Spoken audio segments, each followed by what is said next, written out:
now. We've been looking at the book of Philippians. Now, I've said this before, and I will no doubt say it again and keep saying it because, I've only got so many words. I've generally not been a big fan of the epistles, but I think I'm changing. I've liked Philippians. I think partly I like it because it's short.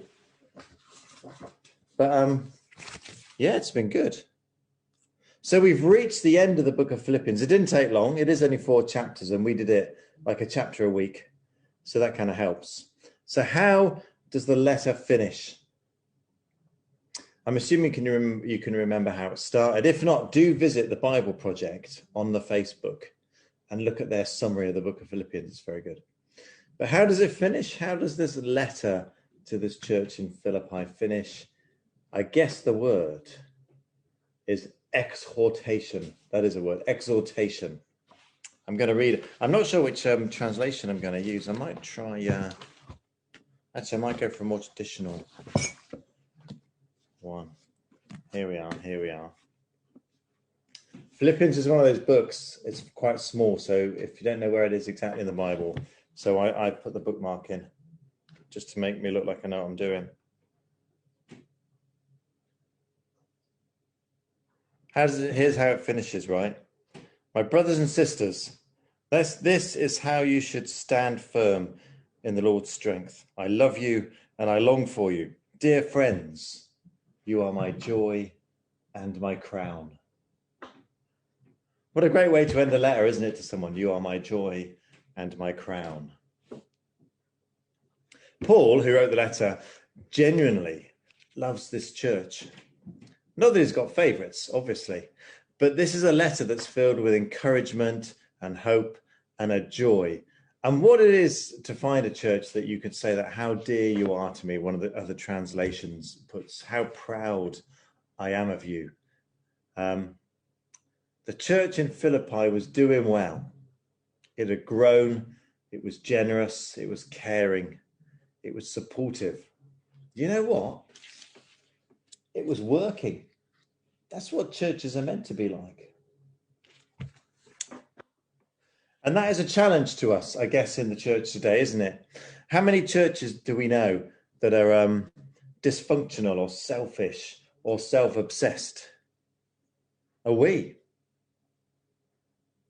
When God looks at us, does he feel a sense of pride and love and joy when he looks at our church? Now, if you're not sure, ask yourself, what do I feel when I think about the church family? How do I feel? Now, of course, you may have to temper this with asking yourself, when I look at me, what do I feel? Because we can get tangled up, can't we, in projecting our own feelings onto God and thinking, well, God thinks that. But generally speaking, what you feel about the church will be a reflection of whether it is a good place to be. Now, if you want my view, and basically I've got the camera, so you're going to get my view anyway, aren't you?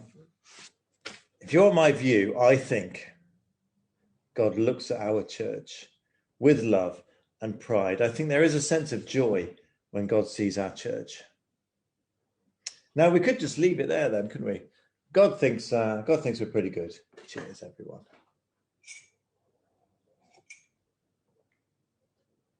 But there's more, isn't there? It would be nice.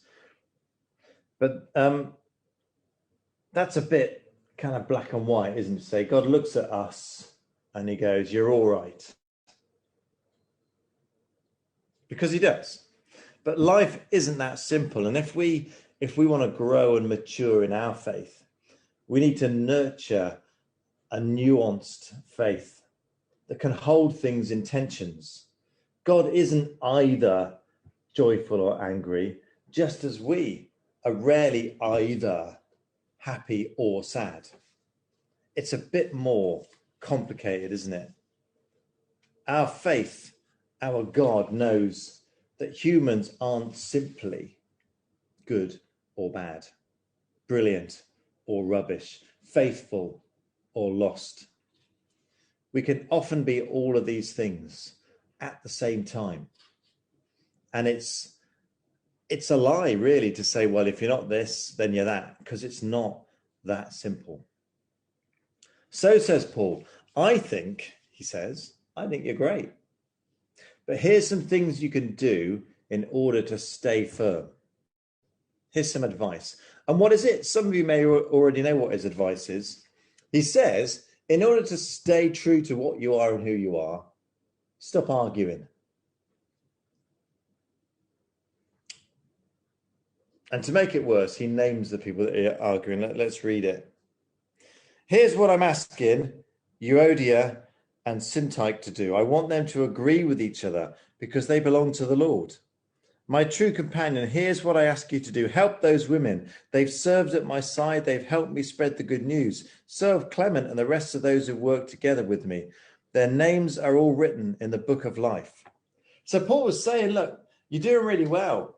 Just try and get on now, will you? Sort yourselves out. These two women in the church, and it's worth noting, just as a kind of footnote, they appear to have been church leaders. They helped Paul set the church up when he was planting it.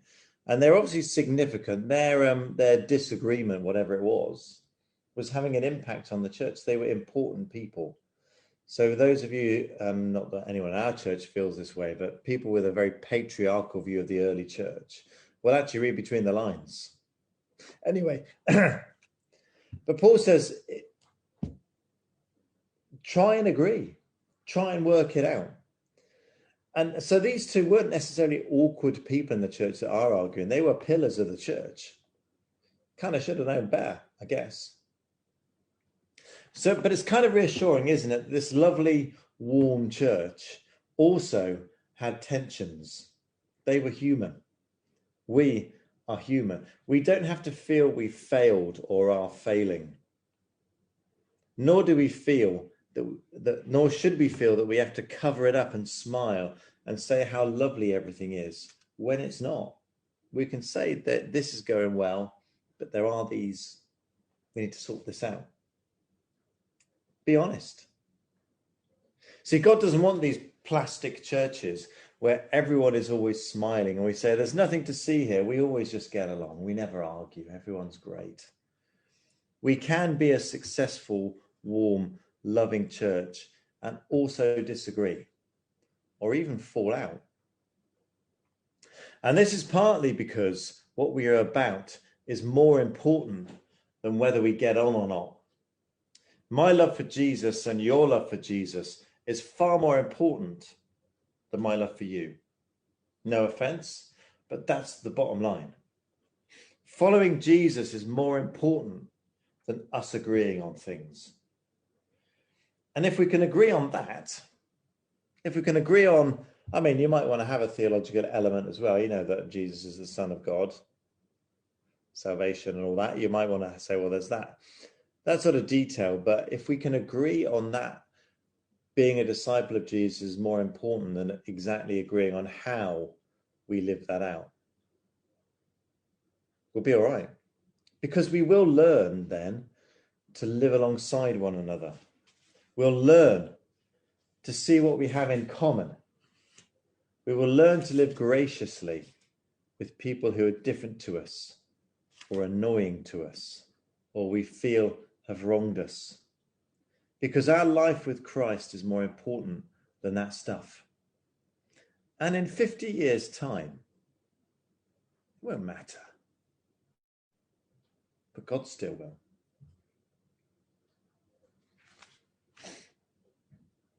Always be joyful, he says, because you belong to the Lord. I'll say it again. Be joyful. Let everyone know how gentle you are. The Lord is coming soon. So he's saying, in the context of this argument and this tension, always be joyful. Whatever's going on, there is a deeper joy to be found. Whatever the tensions or the hurts or the differences, there is a joy that runs deeper than those. And if you don't think so, if you think winning an argument with someone is deeper than God's love, Or if you think that the upset that someone has caused you in church is deeper than the joy of God. Or if you think someone's opinion on something is more important than God's love for them and for you, then you've kind of missed the point there.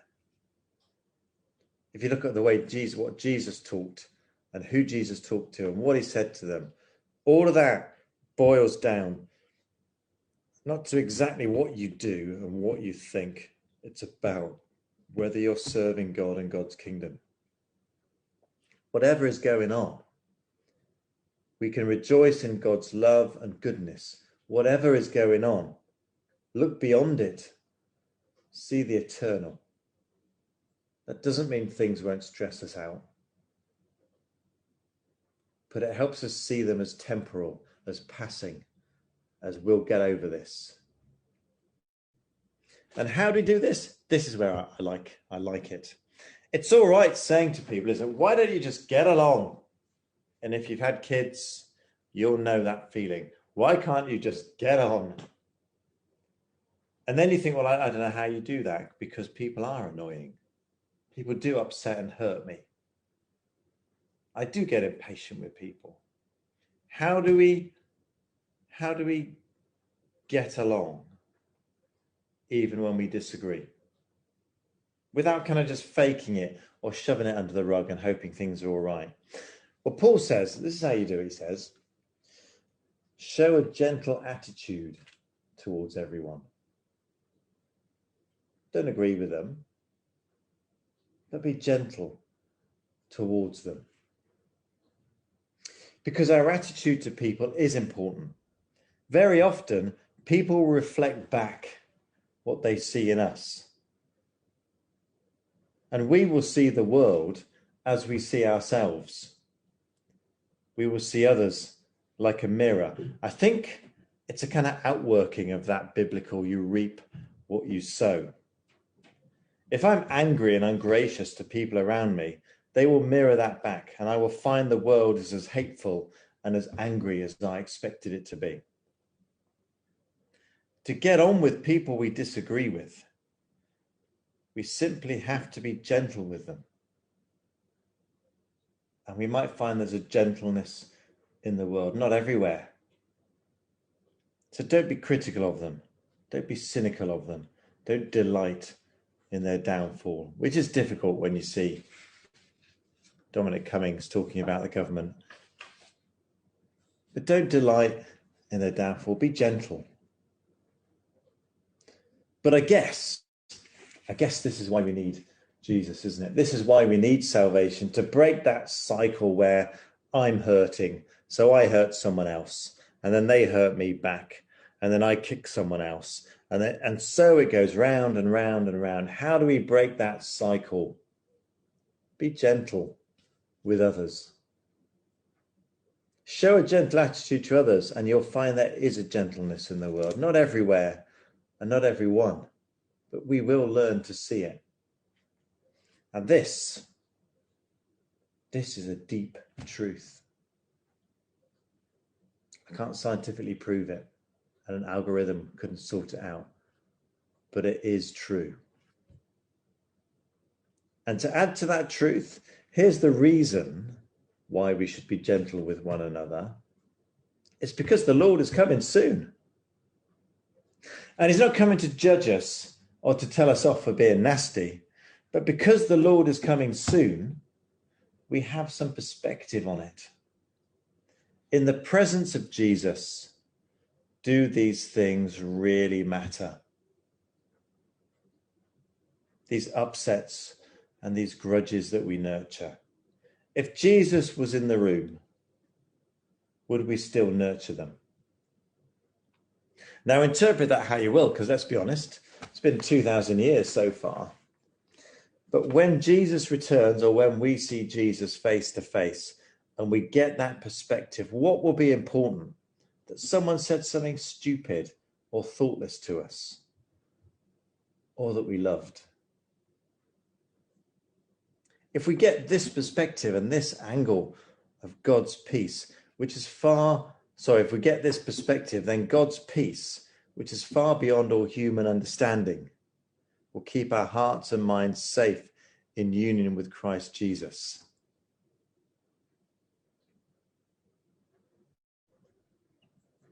Now, I know that this, right, is aspirational stuff, because we all want to be this, don't we? We all want to be saintly, glowing, holy people. But we get up, we stub our toe on the table, we curse, and the world's a horrible place again, isn't it? But when that happens, we stop and we reconnect and we go round again, because now the cycle has changed. The cycle is now one of grace and hope. And the interruptions, we talked about this before, the interruptions is when things go wrong or are evil or are painful. That's not the norm. The norm is grace and hope and love. That's the baseline. That's how the world was made. And that was interrupted. And now we think the norm is pain and distress and hurt and anger, but it's not.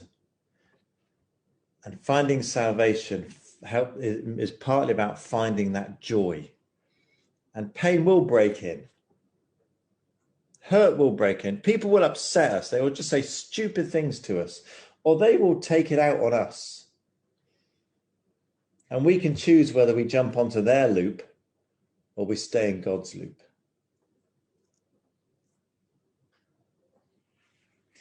That's salvation. And when our cycle gets interrupted, we have a choice. We have a choice.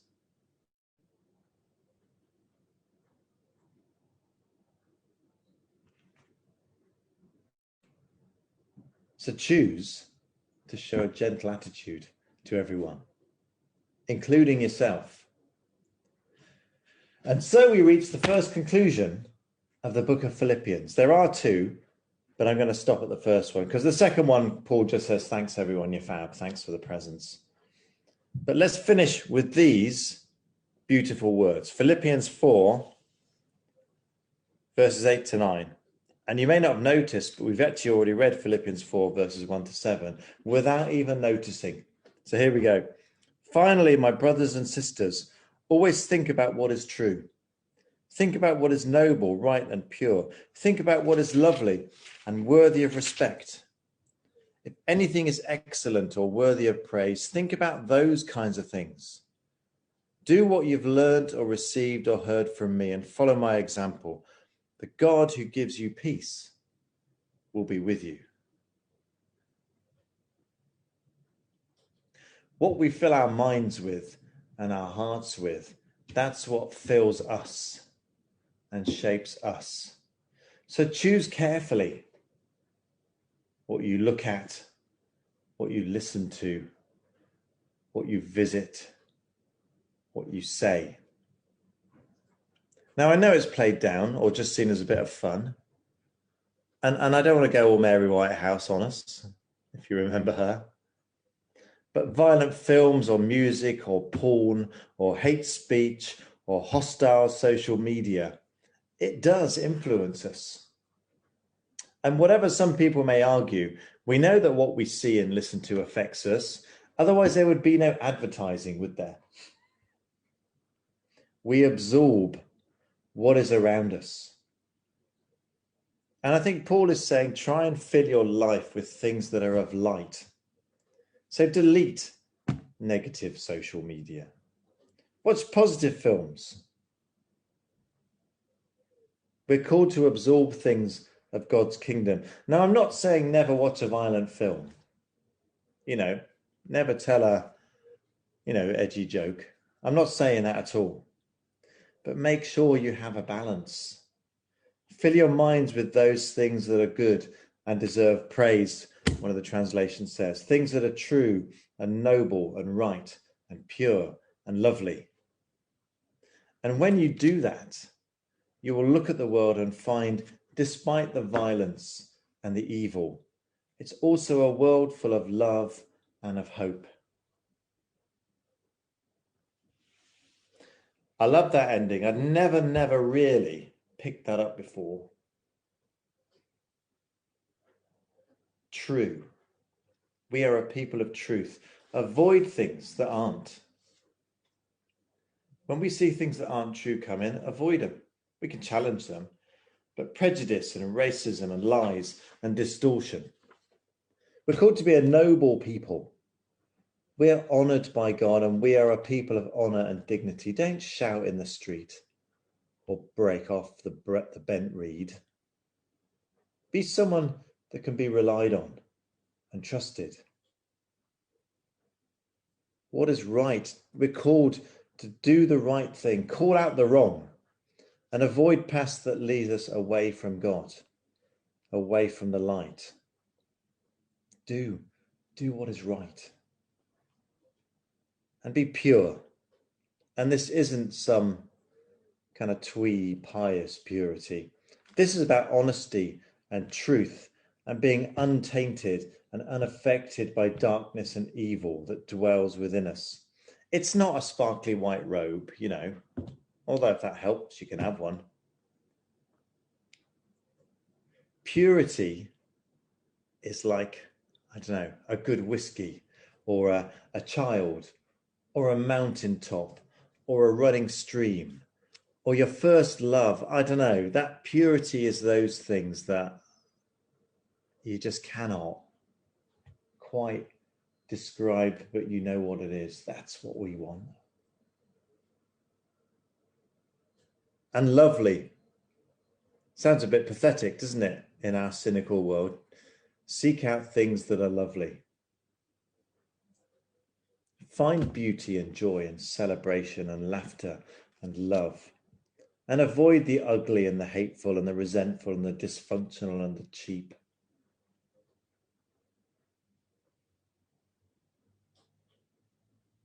I say it again, this is aspirational stuff, isn't it? But this is the kingdom that Jesus spoke of.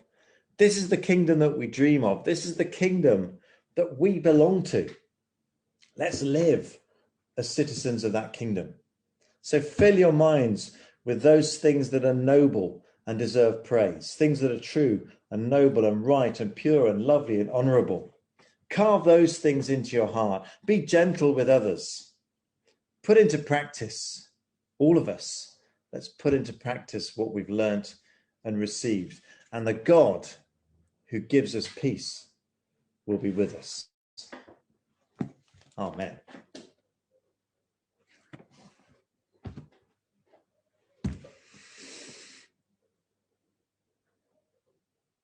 It's good stuff, isn't it? Well, let's ponder.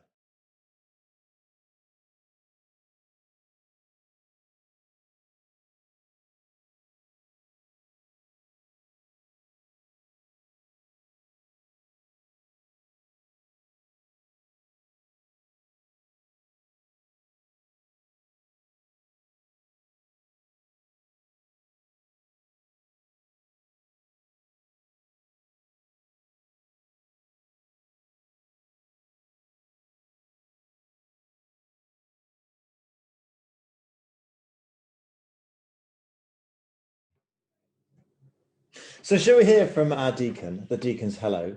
I don't know what we're going to do when we're back in real life more often, whether the deacon will stand up and do a brief talk, because it kind of works as a video, doesn't it? I'll have to talk to the deacons about that, about what they reckon. Because I don't know about you, but as a non-deacon, I've really enjoyed the deacon's hellos. Anyway, here's this week's deacon's hello. Let me sort out the tech and then we'll crack on. I'm going to mute myself first. Right, over to Lau for the deacon's hello.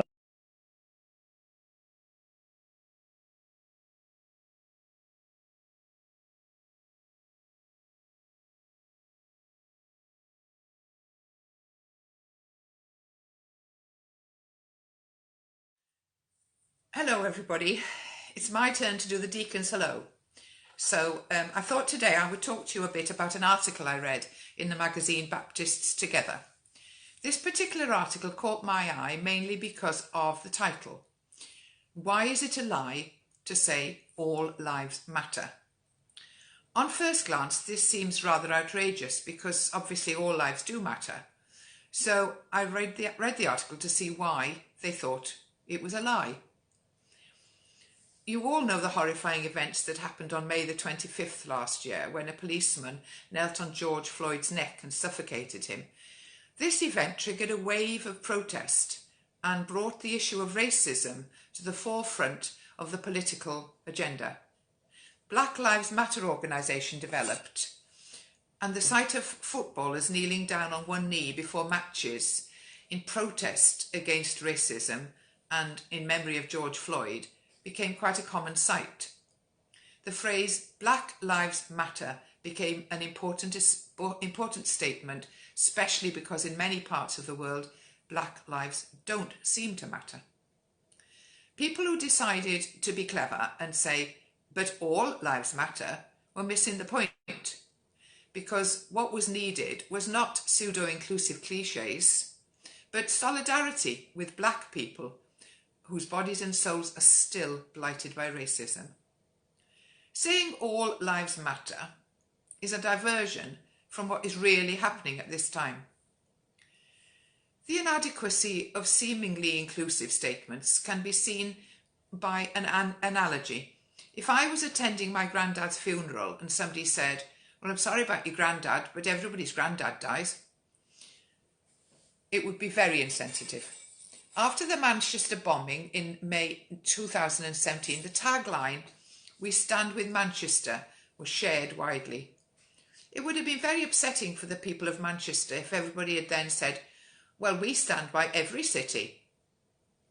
This is why the platitude, all lives matter, is an insensitive response to a murder of a black man at the hands of a racist thug masquerading as a policeman. Racism is not a one-off event, but it's something that's encountered every day. It's up to us to make sure that we do all we can to stamp it out.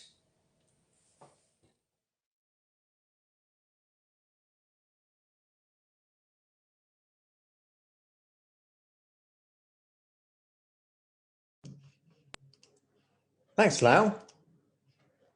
That's good. And we need to keep reminding ourselves, one of the things about it's not enough just to be not racist. You have to be anti-racist. And I think particularly not particularly for us people who are white, we need to remind ourselves that we can walk away from it, all the pain and the difficulties of that, and just retreat back, can't we? But racism is a daily reality for so many people. So we need to remind ourselves, are we doing what we can do to combat and to oppose it? So thanks, Lau. Thanks for bringing it back, because the danger is it gets lost all in the last 12 months, all that thinking and that emotion and that sense of justice and injustice that we felt. We mustn't let go of that. Thank you.